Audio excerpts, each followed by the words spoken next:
The right thing was done by Jack Smith finally. He dismissed the cases yesterday in both D.C. and Florida. And Ellie Honig, he's a liberal, right? He's on CNN. There are two conservatives on CNN, Scott Jennings and David Urban, two. Ellie Honig is not one of them. Ellie Honig said this about the dismissals. Cut number 2. Well, Alex, the bottom line is it's over. Both of these cases are over. Yes, Evan's correct. Technically, they were filed without prejudice, which means theoretically they can be revived in 2029. That's not going to happen. Let's be realistic. Some prosecutor is not going to come in 4 and change years from now and revive these cases. For all intents and purposes, it's over. And it's really important to understand why Jack Smith is making these moves. He's not making them because Donald Trump has promised to fire him. He's making these moves because he has to. Under long-standing Justice Department policy that goes back to 1973, Jack Smith says, I asked DOJ to review that policy, and they confirmed to me that I cannot carry on with a prosecution of Donald Trump once he gets sworn in on January 20th. So this is really a result of DOJ's institutional policy and institutional interests. Good for Ellie. Let's go to Jonathan Turley, Professor Turley on yesterday with Brett Baer. Cut number 3. But in this case, Smith was like a captain who would soon be without a ship or crew, and he had to dismiss this case. It wasn't by choice.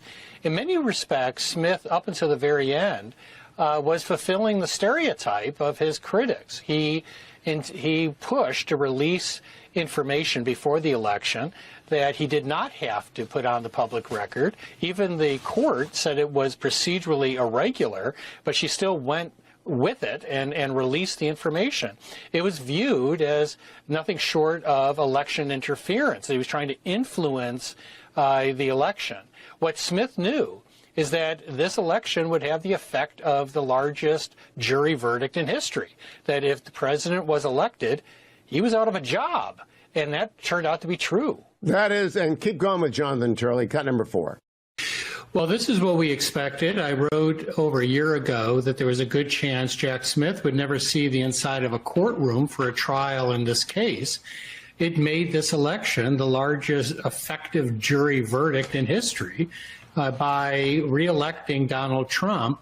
The special counsel found himself at odds with his own department's longstanding policy against the prosecution of a sitting president. But Smith did not go quietly into that night.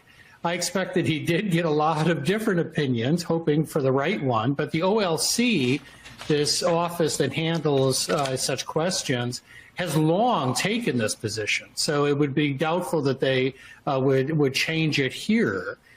But, you know, Smith had a sort of a gratuitous end to his term. You know, he pushed not only for a trial before the election, and he pushed for months for that, but he also released damaging information before the election, something that many people saw as an effort to influence the election. Smith knew that if Trump won, he was out of a job.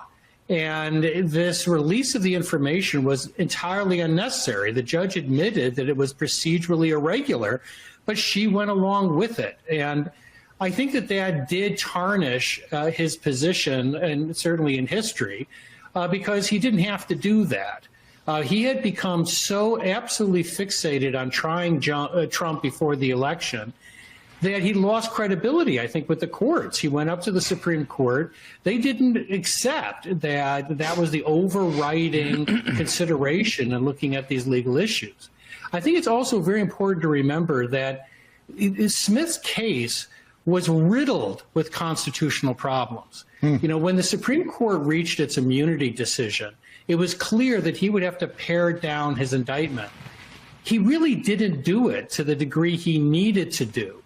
He took a very minimalist approach. He removed a few references, a few witnesses that stemmed from the first Trump presidency.